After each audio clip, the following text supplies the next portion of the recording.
Only 2 of our 4 Valley counties released daily COVID reports. Hidalgo came in today with 418 new infections, Cameron 139. 91 of Cameron's infections are linked to migrant shelters and immigration detention facilities. Both counties are in the state's top 15 for total infections. Nationwide, infections continue to spike, fueled by the Delta variant, and a new CDC report shows we haven't seen the worst of it. This wave not expected to peak until October. Our Monica de Anda with why health experts say COVID keeps spreading.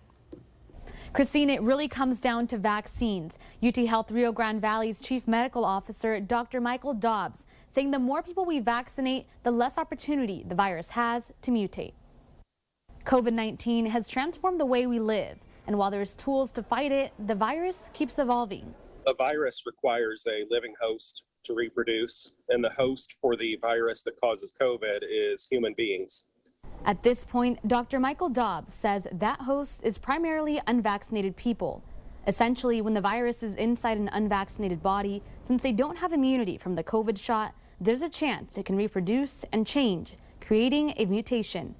If the mutation happens to be something that's favorable to the virus transmitting, then that type of virus, that strain, will take over and become the most dominant one eventually, and that's what we're seeing with the Delta variant. What makes Delta a more dangerous strain is that it's much more easily transmissible than other variants. That's why Dobbs says the vaccine offers everyone the best protection against COVID. If you're not vaccinated, I definitely recommend that you do social distancing and wear a mask because that gives you some protection. But most of all, if you're not vaccinated, if you're eligible for the vaccine, I recommend that you get vaccinated. And it's the COVID vaccine that's key in stopping the virus from mutating further. The way to eradicate it is to get vaccinated, for everyone to get vaccinated and not provide the virus post.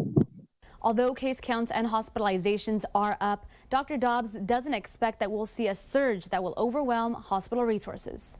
In McAllen, Monica de Anda, Channel 5 News at 10.